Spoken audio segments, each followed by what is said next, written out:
আসসালামু আলাইকুম প্রিয় এমপিভুক্ত শিক্ষকবৃন্দ, সবাইকে স্বাগত জানাচ্ছি আজকে আমার এই ভিডিওতে। আজকে আমি আপনাদেরকে ইএফটি বিষয়ে বিস্তারিত কিছু বলবো। আপনি যদি আমার চ্যানেলে নতুন হয়ে থাকেন তবে আমার চ্যানেলটি অবশ্যই সাবস্ক্রাইব করবেন এবং একটি লাইক দিয়ে পাশে থাকবেন। প্রথম ধাপে এমপিভুক্ত 1,89,000 শিক্ষক কর্মচারীদের ইএফটিতে বেতন ভাট হয়েছে। তাদের বেতনের অর্থ কিন্তু ইতিমধ্যেই তারা হাতে পেয়েছেন। দ্বিতীয় ধাপে 67,000 শিক্ষক কর্মচারীর বেতন এখনও পায়নি ইএফটিতে, যদিও তাদের নাম এসেছে। তবে এই বিষয়ে গতকাল অর্থাৎ 26 তারিখ দি ডেইলি ক্যাম্পাসকে মাউসি এ তথ্য নিশ্চিত করেছে যে এই সপ্তাহের মধ্যেই অর্থাৎ 27-28 তারিখের মধ্যেই 67,000 শিক্ষক কর্মচারীদের বেতন তাদের অ্যাকাউন্টে ঢুকবে। এ বিষয়ে শিক্ষা মন্ত্রণালয়ের মাধ্যমিক ও উচ্চ শিক্ষা বিভাগের যুগ্ম সচিব মোর্শেদ আক্তার দ্য ডেইলি ক্যাম্পাসকে এ তথ্য জানিয়েছে। শিক্ষকরা আসলে উদ্বিগ্ন যে নাম আসার পরেও এখনও বেতন কেন হচ্ছে না। এ বিষয়ে শিক্ষা মন্ত্রণালয় জানিয়েছে যে তাদের কিছু জটিলতার কারণে দেওয়া সম্ভব হয়নি। তবে এ সপ্তাহের মধ্যেই অর্থাৎ 27-28 তারিখের মধ্যেই তারা ব্যাংকে টাকা পাঠাবে।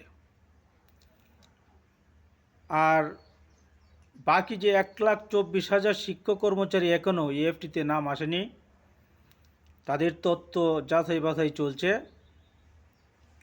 আশা করা যায় জানুয়ারি মাসের মধ্যেই তাদের তথ্য যাচাই বাছাই করে যাদের তথ্য নির্ভুল আছে এবং এক অক্ষরসহ বানান ভুল আছে, তারা এই চলতি মাসের মধ্যে অর্থাৎ জানুয়ারি মাসের মধ্যেই তাদের বেতনটা ইএফটিতে তারা দিবে। তথ্য সংশোধনের কাজ চলছে, এমনটাই মাউসি জানিয়েছে ডেইলি ক্যাম্পাসকে। তো আমরা আশা করছি যারা এখনও ইএফটিতে নাম আসে নাই, যাদের নাম আসে নাই, সেই 1,24,000 শিক্ষক মণ্ডলীর মধ্যে যাদের সংশোধনযোগ্য তাদের ইএফটিতে বেতনটা যেন তাড়াতাড়ি ছাড় দেওয়া হয়। আমি আমার ভিডিওর মাধ্যমে মাউসিকে অনুরোধ করব, যাদের নামগুলো ভুল আছে যতদূর সম্ভব তথ্যগুলো সঠিক করে অর্থাৎ নির্ভুল করে অতি দ্রুতই শিক্ষক কর্মচারীদের বেতনটি ইএফটির মাধ্যমে দেওয়া হোক। কারণ শিক্ষক কর্মচারীরা তাদের এই বেতনের মাধ্যমেই নির্ভরশীল, এই বেতন দিয়ে তাদের সংসার চলে।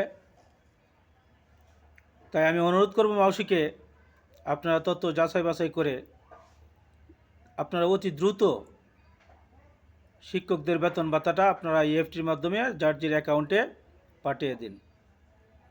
ধন্যবাদ সবাইকে। দেখা হবে পরবর্তী কোনো ভিডিওতে। আল্লাহ হাফেজ।